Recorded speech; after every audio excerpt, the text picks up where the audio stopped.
a profissão é de risco, né? A gente sabe disso, né? Quando a gente assume, quando a gente estuda já para uma carreira dessa, tem que ter noção que é uma profissão de risco.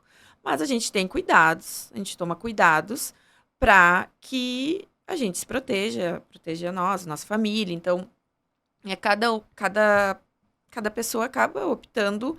Tem pessoas que não expõem nas redes sociais, eu acabo expondo a minha profissão, minhas redes sociais são abertas, porque eu sou professora também. Mas eu tenho os meus cuidados, né? Evito postar, por exemplo, estou num local, eu posto depois que eu já saí do local, geralmente, né? Tenho esse cuidado. Quando a gente está, por exemplo, em operações, assim, a questão da retaliação, a gente não vive, não é a nossa realidade ainda no Rio Grande do Sul, em regra geral. Até porque até recentemente faleceu um professor muito querido, e ele escreveu, nunca me esqueço, ele escreveu uma carta pra gente, nosso professor de tiro, professor Ricardo Salomão. E ele sempre falava, né, depois de rendido ali, entra da operação, depois de rendido, a situação... porque tu entra, por exemplo, tu vai cumprir um mandado de busca, um mandado de prisão numa residência, tu tá entrando na intimidade da pessoa, no lar da pessoa. Por mais que ela tenha cometido um delito, ela ainda possui assegurados direitos, né, humanos, direitos fundamentais que toda pessoa tem. Não é porque uma pessoa comete um delito que ela perde direitos humanos, direitos fundamentais. Então, obviamente, é uma mitigação, porque a gente adentra, por exemplo, a residência dela, a pessoa geralmente está dormindo, né? Só que tu faz isso, tu entra com força, obviamente, superioridade numérica, força, segurança, né? Nossas ações são planejadas. Mas depois de dominada a situação, o respeito àquele momento, né? O respeito, o bom tratamento, né? Ao indivíduo que está ali sofrendo uma medida de restrição da sua liberdade, não há... A pessoa entende. A pessoa que está, por mais que seja um susto, por mais que seja, né, difícil, a pessoa entende que, né, é o teu trabalho, então de tu também ser um agente pacificador nesse momento, né, de acalmar. Recentemente, né, na operação que nós tivemos, nós entramos numa residência que tinha crianças, né, então de tu, claro, ter esse momento inicial de ver quando todos estão em segurança, todos, né, os ambientes dominados pela equipe, coloca as pessoas ali, né, ter aquele cuidado com a criança. A gente tem também o cuidado de não, por exemplo, nessa prisão que a gente efetuou recentemente, de retirar o indivíduo, né, o nosso alvo era o pai da criança, retirar a criança para a criança não ver o pai sendo algemado, né? Olha. É um tipo de cuidado também. Isso é um cuidado que vocês aprendem a ter? É um cuidado ou que alguns têm, ou que alguns têm.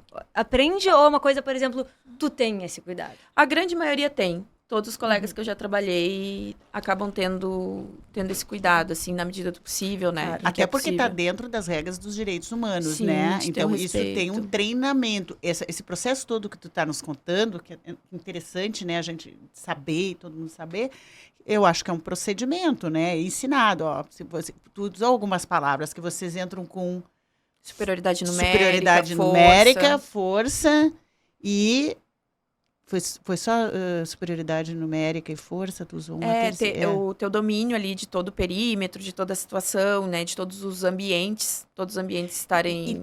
Então aquele primeiro momento é o momento de invasão. Sim, é o momento... Que é um susto para a pessoa, que tem que ser mesmo. Ou seja, que tem que ser. Aí depois tem um segundo passo, que seria acalmar esse ambiente. Que são feitas as buscas, né? Que daí a gente faz as buscas, por exemplo, quando...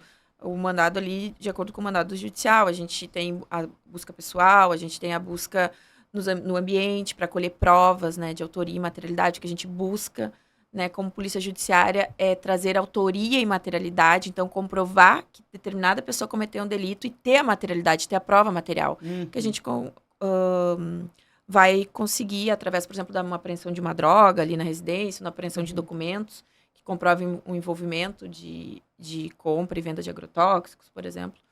Né? Então, a gente ter essa metodologia de buscar ali, e daí, né, tem toda a expertise policial, dos locais em que buscar, né? Geralmente a gente acaba vendo isso, e às vezes droga estão nos lugares mais absurdos, né? Isso é um trabalho de formiguinha ali. Onde foi o encontro de drogas mais absurdo que tu já viu? O que eu fiz mais absurdo foi numa residência que a gente entrou e tinha uma senhora bem idosa. E ela me xingava de tudo que era palavrão. Falou um monte de palavrão, mas a gente entende. Ela tava nervosa, os netos ali presos, né? Seriam presos e tal. Daí eu ali, né? Buscando manter a tranquilidade, fazendo até minhas respirações também, né? Só que me chamou a atenção do porquê que ela tava me xingando tanto, em nomes tão, né? Eu digo, nossa, né? Tão grosseira. E deu um estalo. Como é bom a gente estar conectado, né? Também. Sempre oro, sempre faço as minhas orações, peço proteção e peço que eu seja um agente do bem ali, né, entrando na residência. Me deu um estalo. Eu pedi para ela levantar. A senhora levante, por gentileza. E daí ela ficou louca, me xingou mais. E a gente encontrou a droga ali no sofá que ela estava sentada. Pra mim foi... O que me fez pedir para ela se levantar. Talvez se ela não tivesse me xingado tanto, não soaria tão... A intuição tem dois componentes. Primeiro componente é da própria experiência. Como é que tu fez aquela pergunta? Né? Da própria experiência toda que tu tem de entrar em residências e tal, esse sacaia. Uma percepção que só tu tem, que uma pessoa como eu, que não tem essa experiência do teu trabalho, não saberia fazer. Mesma coisa, 35 anos trabalhando como psicóloga, a pessoa entra, 2, 3 coisinhas, já pego, mas é uma intuição da experiência. Então, a primeira parte da intuição vem da experiência. Então, como é experiência, e a pessoa que tem esse know-how dela é importante em todas as áreas, em todas as profissões. E depois é a questão da antecipação, do preparo. O preparo emocional, o preparo mental. Então, pode ser de várias maneiras. A tua preparação é uma preparação espiritual, baseado, aliás, te digo que Course in Miracles, que é o Curso em Milagres, é o meu livro espiritual também. Nós temos isso através de ti. Tu começou através de mim, né?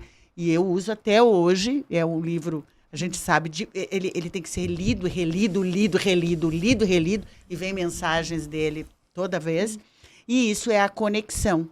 Então, eu estou preparada para fazer o que precisa ser feito dentro dessa conexão de ser um agente do bem. Mesmo numa situação extremamente conflituosa. Eu tenho intenção, me preparo. É aquele minutinho que tu te prepara. E aquilo gera uma percepção aguçada vindo dessa conexão maior. E é interessante estar falando isso. É o mesmo sentimento que eu tenho. Que interessante tu falar isso. É o mesmo sentimento que eu tenho quando eu faço essa prece para o Espírito Santo antes de entrar numa atividade operacional, ou mesmo na minha atividade ali na assessoria da chefia de polícia.